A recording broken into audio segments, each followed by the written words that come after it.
والد صاحب کے شہر میں چھوٹی سی دکان تھی جس میں دیگر اشیاء کے علاوہ کچھ اسٹیشنری کی چیزوں میں قلم کاپیاں وغیرہ بھی رکھی ہوئی تھی۔ دکان سے گھر کا گزارا چل رہا تھا اور یہ آمدنی کا واحد ذریعہ تھی۔ والد صاحب گھر کے کفیل تھے۔ ہم سب بہن بھائی ان دنوں زیر تعلیم تھے۔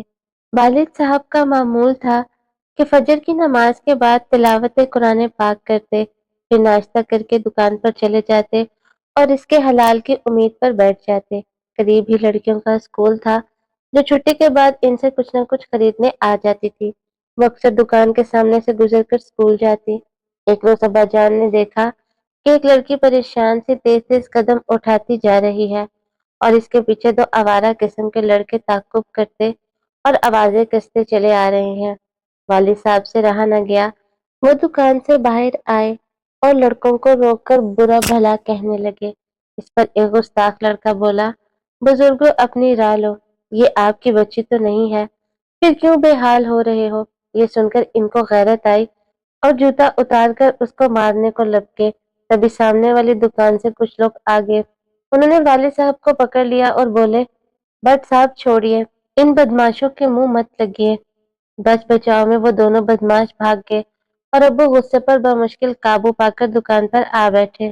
کہنے لگے، میاں عزت سب کی سانجی ہوتی ہے، یہ لڑکی اکثر میری دکان سے کاپیاں وغیرہ خریدتی ہے اور بہت شریف لڑکی ہے، تبھی مجھ سے برداشت نہ ہوا، ورنہ میں کسی کے معاملے میں نہیں پڑتا۔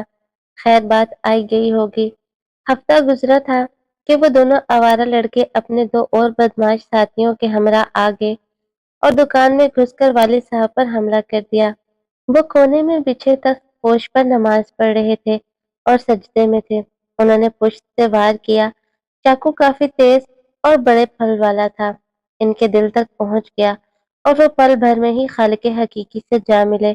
دوسروں کے لیے یہ بھلا دینے والا واقعہ ہوگا، لیکن ہمارے لیے تو ثانیہ جان کا تھا۔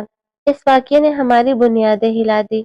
جس گھر کا واحد کفیل چل بسے اور بچے طالبہ علم ہوں، اس گھرانے کی بعد میں کیا حالت ہو گئی ہوگی۔ بھائی ان دنوں ایف اے میں پڑھ رہا تھا اور میں گریجویشن مکمل کر چکی تھی۔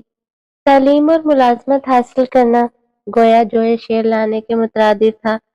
نوکری کی تلاش میں سرگرداں تھی تاکہ گھر سنبھال سکوں۔ بہت بھاگی دوڑی مگر ملازمت نہ ملی۔ محلے میں جگہ جگہ پرائیویٹ اسکول کھلے ہوئے تھے مگر تنخواہ اتنی کم کہ اسکول آنے جانے کا خرچہ بھی پورا نہ ہوتا۔ تلاش بساط کے باوجود ملازمت نہ ملی تو گھر بیٹھ کر بے بسی اور اسکول کے بچوں کو ٹیوشن پڑھانے لگی۔ اس طرح کچھ آمدنی کی سبیل نکلی اور دو وقت کی دال روٹی کے اسباب پیدا ہو گئے۔ یہ وقت ہم نے بڑی مشکل سے کاٹا، یہاں تک کہ بھائی سمد نے تعلیم مکمل کر لی۔ خوش قسمتی سے انہی دنوں میرے والد کے ایک دوست دوسرے شہر سے آئے۔ جب ان کو پتہ چلا کہ والد صاحب اس دنیا میں نہیں رہے تو وہ ان کی تعزیت کو ہمارے گھر آ گئے۔ شیخ صاحب والد صاحب کے بچپن کے دوستوں میں سے تھے اور اب صاحب حیثیت ہو گئے تھے۔ ہماری مالی حالات دیکھ کر افسردہ ہو گئے اور بھائی کو دفتر آنے کو کہا۔ سمجھ اگلے دن شیخ صاحب کے دفتر گیا۔ انہوں نے اسے اپنے آفس میں ملازمت دے دی۔ انہی دنوں ہمارے تایا جان جو بے اولاد تھے ان کا انتقال ہو گیا۔ انہوں نے کافی دولت جائیداد بنا لی تھی۔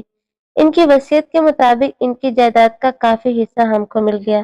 یوں اچانک ہمارے حالات سدھر گئے۔ جب گھر میں خوشحالی آ جائے تو سبھی کا جی چاہتا ہے کہ خوشیاں منائیں۔ ہماری امی کی خوشی یہ تھی کہ بھائی کی شادی کا سہرا دیکھیں۔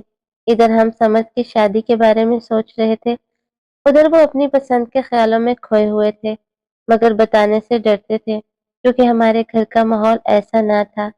میں اپنے بھائی سے پیار کرتی تھی اور اس کی خوشی مجھ کو عزیز تھی۔ ایک دن سمجھ سے پوچھ ہی لیا کہ اگر تمہیں کوئی لڑکی پسند ہے تو بتا دو، میں امی کو راضی کر لوں گی۔ تب اس نے بتایا کہ آپا، ایک لڑکی جس کا نام ماہم ہے میرے ساتھ آفس میں کام کرتی ہے، وہ مجھے اچھی لگتی ہے اور اس سے شادی کرنا چاہتا ہوں، لیکن لڑکی سے بات نہیں کی ہے۔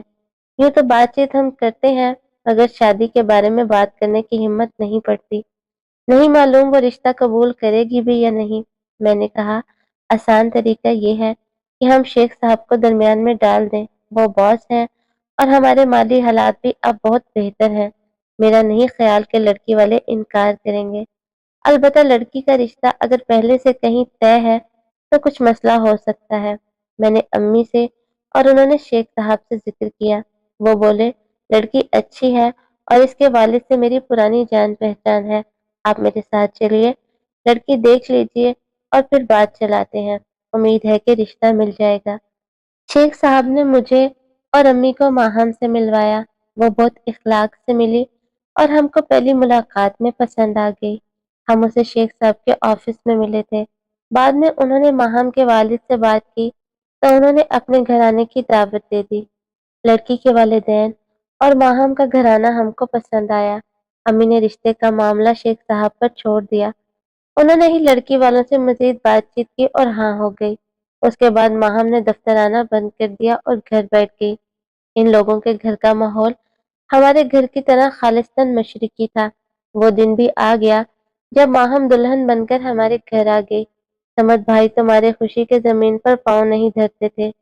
ان کے خواب کی تعبیر ان کو مل گئی تھی، لیکن ماہم کے خوابوں کے بارے میں کوئی نہیں جانتا تھا۔ شادی کا دن تمام ہوا۔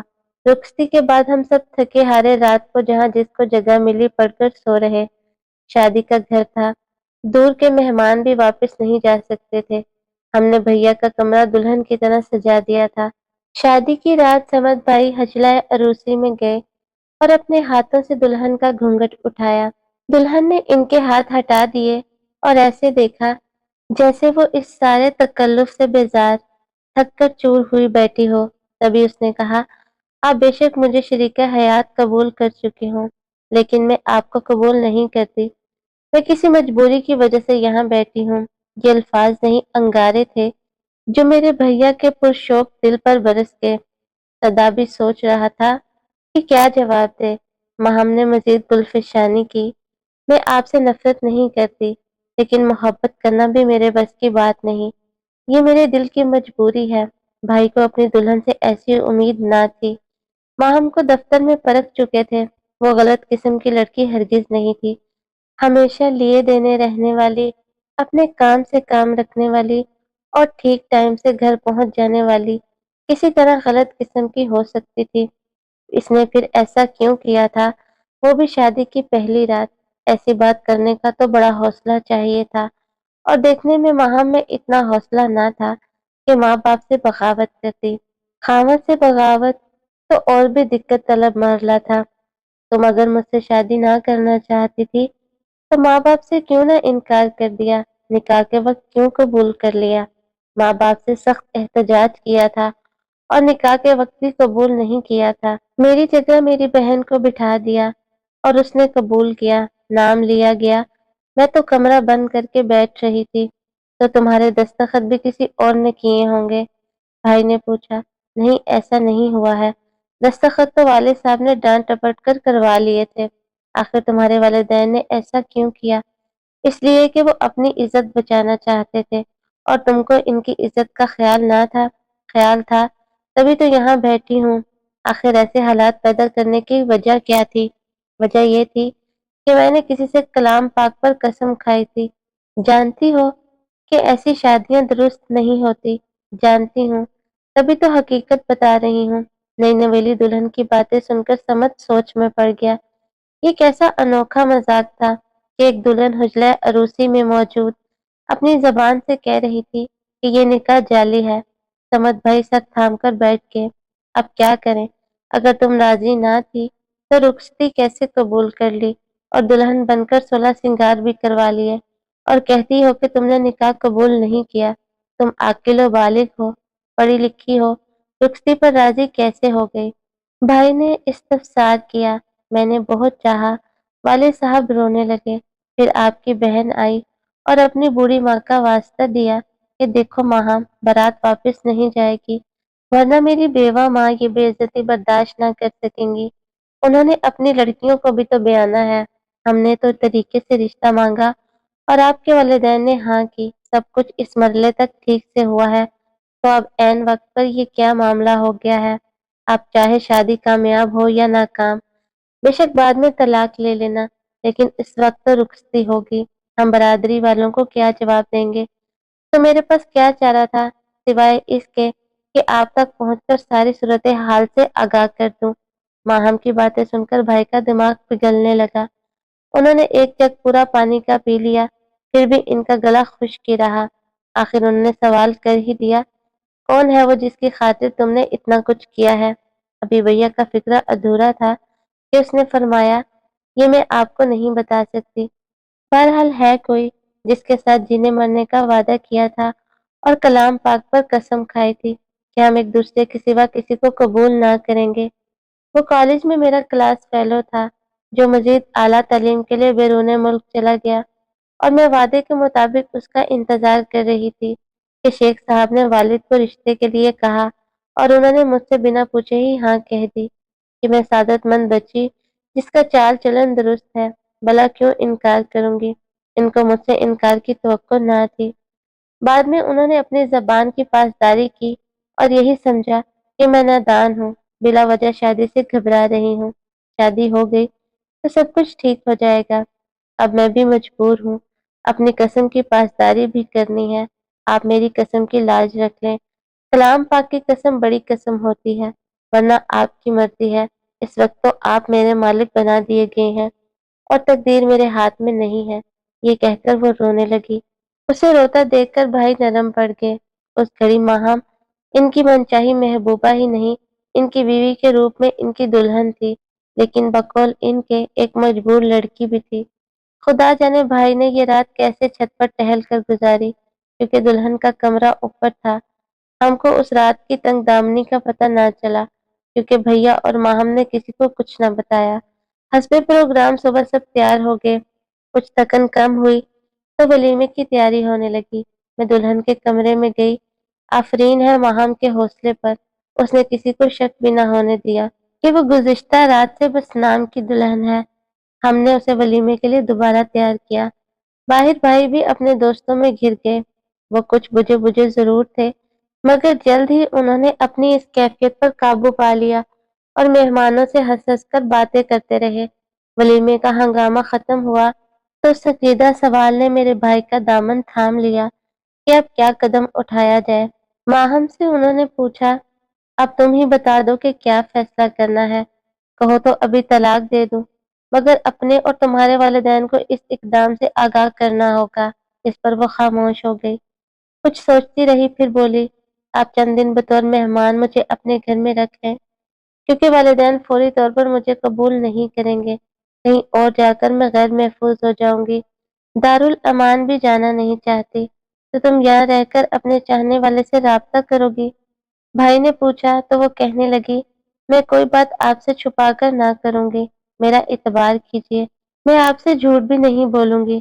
تم آزادی چاہتی ہو تو آزاد ہو جاؤ، تم مجھے اپنا شوہر نہیں مانتی ہو تو پھر میرے گھر میں پڑے رہنے کا کیا جواز ہے؟ آخر کب تک میں اس اذیت بھری آزمائش سے گزرتا رہوں گا؟ وہ التجائیں کرنے لگی کہ بس تھوڑے دن مجھے رہنے دیں، مجھے پناہ دے دیں۔ تب بھائی سمد نے انکل شیخ کی نوکری چھوڑ دی اور ایک دوست کے پاس کراچی چلے گئے۔ وہاں انہوں نے دوسری ملازمت اختیار کر لی اور ماہم ہمارے گھر میں ہی رہتی رہی۔ وہ ہمارے ساتھ رہتی رہی، ایک بار بھی میکے نہ گئی۔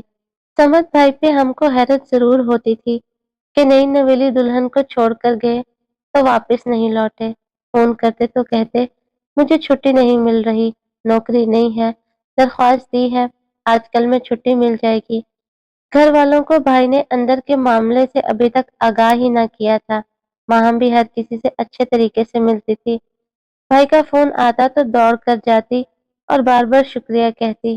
گھر والوں کو شک تک نہ ہونے دیا کہ وہ بطور مہمان رہ رہی ہے۔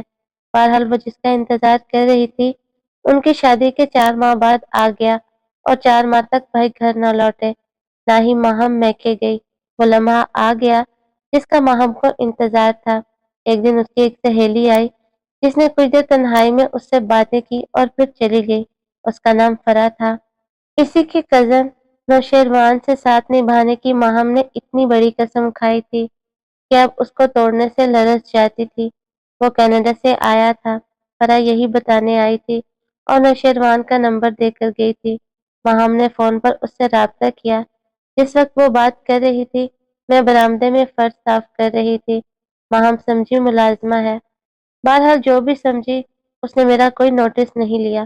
وہ فون پر کہہ رہی تھی، نوشیروان تم نے آنے میں سال بھر دیر کی، میرے والدین نے مجبور کر کے مجھے سمت کے ساتھ بیاہ دیا، میں نے ان کا بہت دل دکھایا ہے، میں مجبور تھی سچ بولنے پر، اب تم آگے ہو، جلدی بتاؤ مجھے کیا کرنا ہے، وہ مجھے طلاق دینے پر تیار ہیں، میں نے ان کو روکا ہوا ہے، لیکن ہم ابھی تک میاں بیوی نہیں بنے، یہ سن کر میں سکتے میں آ گئی، میرے ہاتھ رک گئے، جلدی سے اٹھ کر دوسرے کمرے میں گئی جہاں فون تھا، میں نے دوسرے سیٹ کا ریسیور آہستہ سے اٹھایا، اس میں ایک مردانہ آواز سنائی دی، تم نے اپنے شوہر کو ٹھکرا کر اچھا نہیں کیا، اب وہ اگر تم کو معاف کر دے تو تم طلاق مت لو، کیونکہ بیرون ملک مستقل رہائش کرنے کے چکر میں کچھ ایسے حالات میں گر گیا ہوں کہ تم سے شادی نہیں کر سکتا، اب تمہاری شادی ہو چکی ہے، لہٰذا مجھ پر بھی قسم توڑنے کا گناہ نہیں ہے، ہم دونوں کفارہ ادا کر سکتے ہیں،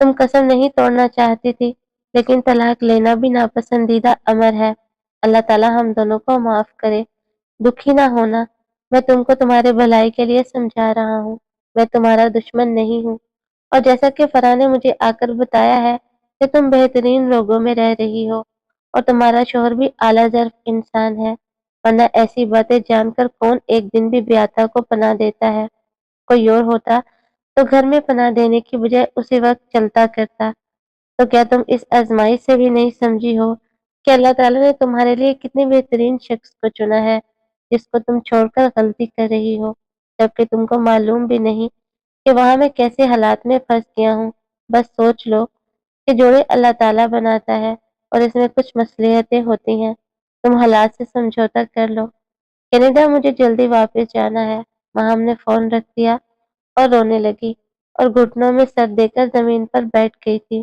اس کو روتا پا کر میرا دل بھر آیا، بے شک وہ مجبور اور سچی تھی مگر شادی شدہ تھی، میں اس کے پاس گئی، اسے سمجھانے لگی، ماہم رو مت، دیکھو کچھ اچھی صورت نکل آئے گی، تمہاری نیت اچھی ہوگی تو ثمر بھی اچھا ملے گا، اللہ تعالیٰ رحم کرنے والا ہے، جتنے دن سے وہ ہمارے گھر میں تھی بہت تمیز اور اخلاق سے رہی تھی، امی کا ادب کرتی تھی اور ہمارے گھر میں پیار سے رہتی تھی، ہم کو بھی اس کے ساتھ انسیت ہو گئی تھی، 4 ماہ میں اس نے اپنے گھر کے در و دیوار کو اپنے لیے ایک محفوظ پناہ کا تصور کر لیا تھا، اور یہ حقیقت بھی تھی کہ اس گھر کی 4 دیواری میں اس کے لیے تحفظ اور عزت بھرا مقام موجود تھا، وہ اس گھر کی بہو تھی، لیکن اب اس کی حالت بری تھی، یہ آخری ٹھکانہ بھی عارضی تھا، والدین نے تو رخصت کرتے وقت کہہ دیا تھا کہ اب خاوند کے گھر کے علاوہ تمہارا کوئی گھر نہیں ہے، میں نے اس کو تسلی دی اور بتا دیا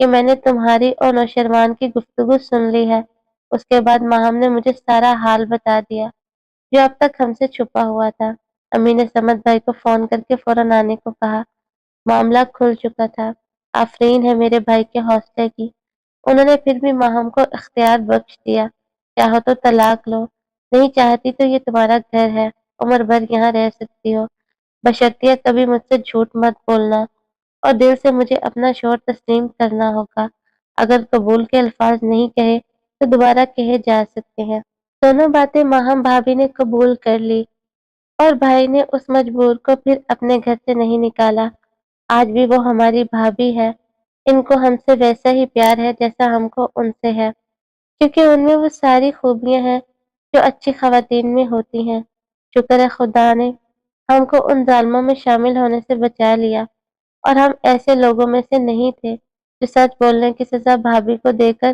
عمر بھر کے لیے ان کو برباد ہونے دیتے۔